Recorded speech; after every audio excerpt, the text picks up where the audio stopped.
Yes, we can hear you. All right.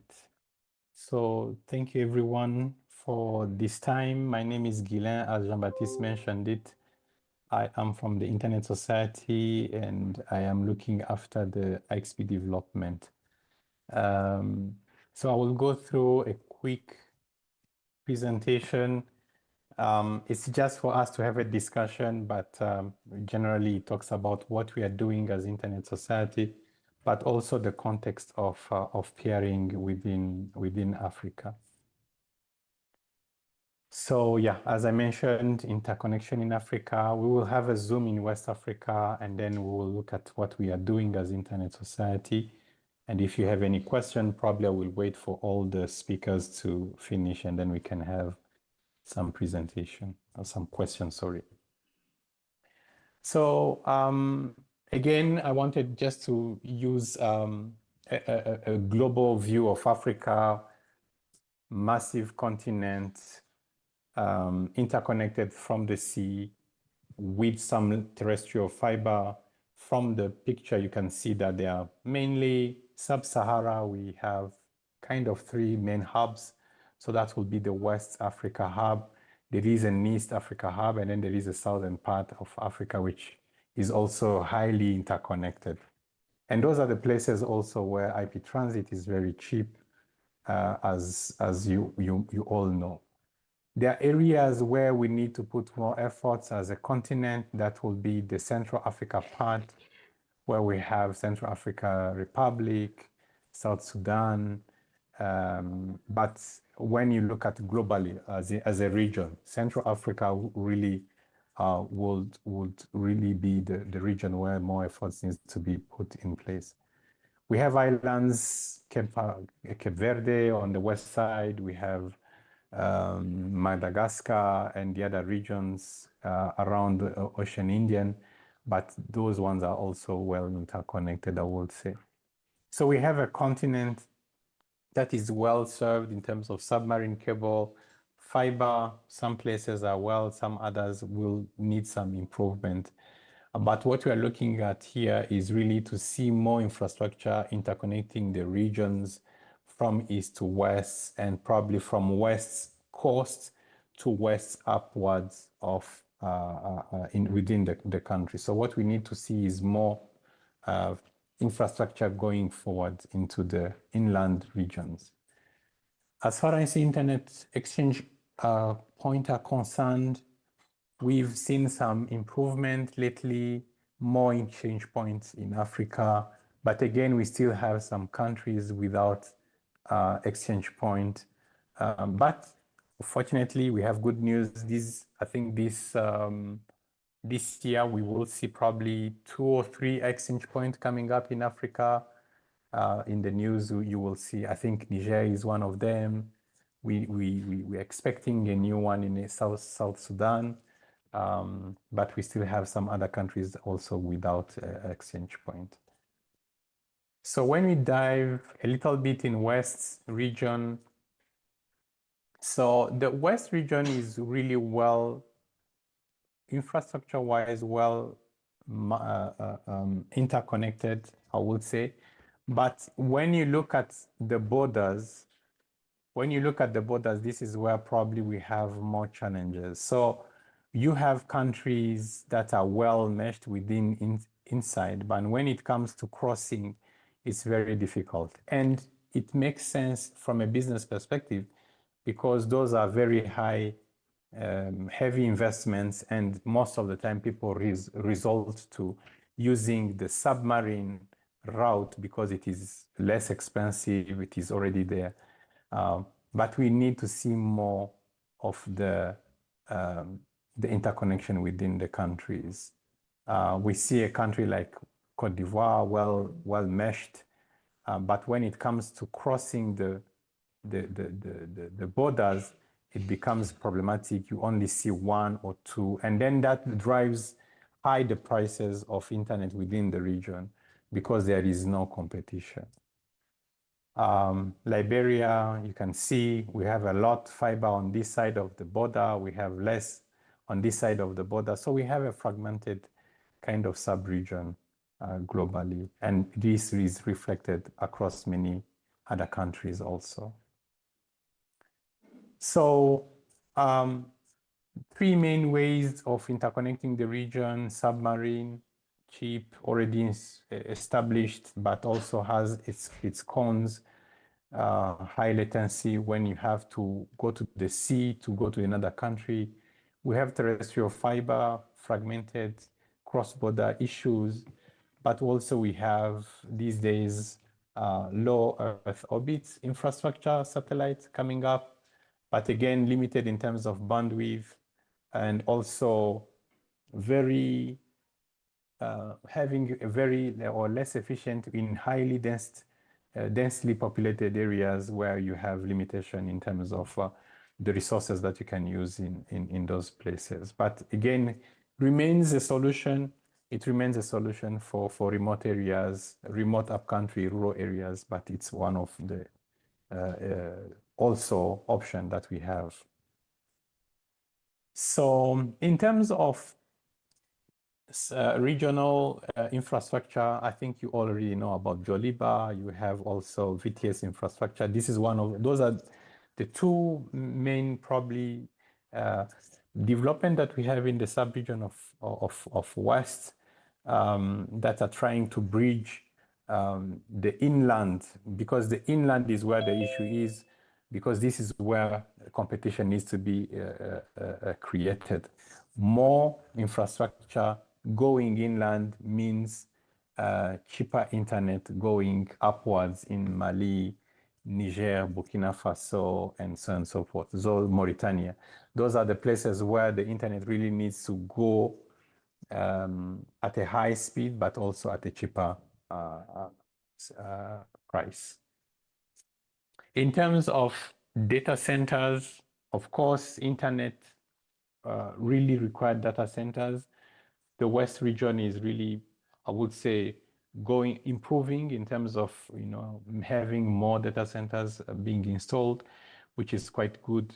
But we still need some more data centers. I would say diversity in terms of Bamako, Mali, and other countries, Sierra Leone, Liberia. We still need to have we need to improve on data centers being installed in those places. I will come back to that later on. Now let me talk a little bit about DNS, because DNS is very key.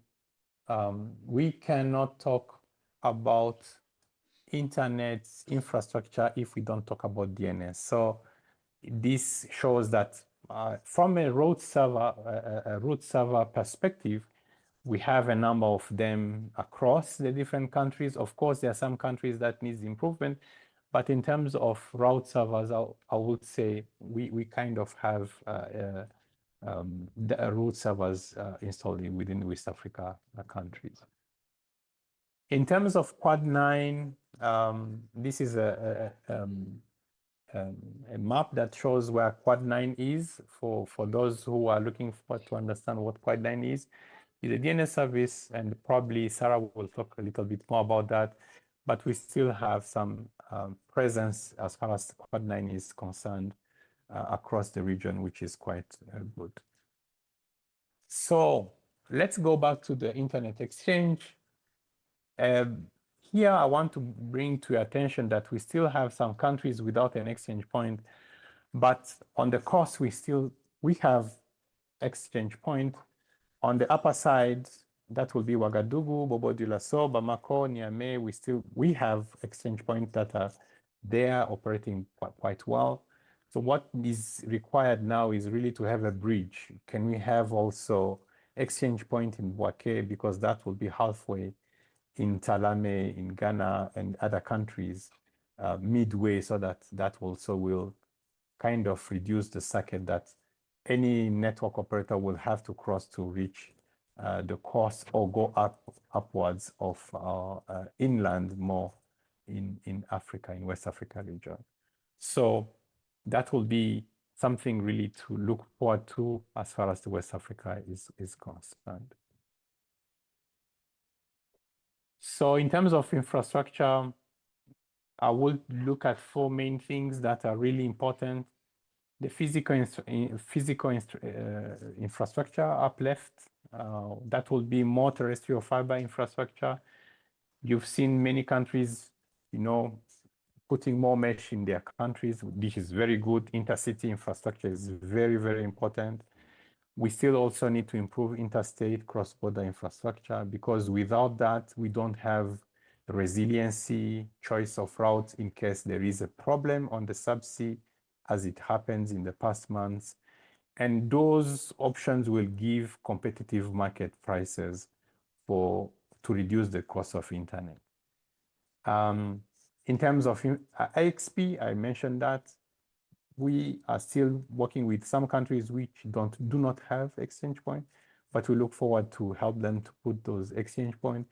And also we need to see more exchange point halfway in the countries. So up country in Ghana, up country in Benin, up country in Lomé, so that they can ease connectivity in the upper region of countries that are landlocked within West Africa. In terms of data centers, of course, carrier neutral is very, very key. We have many data centers, but they are not carrier neutral. So they do not accept diversity of IP transit service providers coming to those. So we need to see more of the neutral ones. The cost of energy is one of the interventions the regulator can do. So if they reduce or they have preferential rates for cost of energy, then we will see more of these initiatives of data centers. Business models also that are adapted to the African context are very key. If we cannot have copy-paste business models from Europe for Western countries.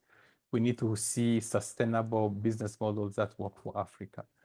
And also, as I mentioned, enabling policy environment, protecting the intermediaries, so that they can come and invest without being at the risk of being persecuted for content that they did not generate or created. So that is very important. Last but not least, as I mentioned again, I come back to DNS. It's very important for DNS really to be strengthened. As far as the root server is concerned, that will be continuing. But I want to bring to your attention a few things that are quite important. Local DNS resolvers. Most of the African countries have their resolvers, again, not in their region, out of region. So please, as you are there, please promote local DNS resolvers. Also, Afrinic has DNS services. Maybe Cedric can talk more about that. CCTLD in the room, please peer at the exchange. That will be very, very beneficial for your local ecosystem. And local registrars. Local registrars, most of the DNS of the local registrars are sitting outside of the region. Please make sure that we have that infrastructure within the region. And thirdly, which goes with the domain name registrars beyond DNS infrastructure, also local hosting. Can you have your local hosting within your country? That will be very helpful. So that is the perspective globally, but as Internet Society, what are we doing? Again, we have a guiding a vision, which is the Vision 2020. Can we at least keep 50% of the local generated traffic locally within the selected countries? If that can be the whole Africa, that would be perfect. But as Internet Society, we have a selected number of countries where we want really to push that vision of 50-50. 50% available at the exchange and probably 50 sourced from outside of the region. So that's very, very important for us. We also have, for us really to push that agenda, and we have different programs to support the infrastructure, the IXPs. So that will be the funding program that we have, and also for the technical communities. So for the technical communities that wants to run NOGs, we support them either through funding or through our partners. I will name NSRC is one of them. So is one of them to really promote the NOGs being run across Africa. And whoever has infrastructure as exchange point, you need to upgrade your infrastructure, please reach out to us. We have a 2-window program that runs. Next year, it will be there, starting January 2026, so that if you want to upgrade your infrastructure, please come reach out to us. And if you want to run a NOG, please reach out to us. In terms of capacity building, we have courses.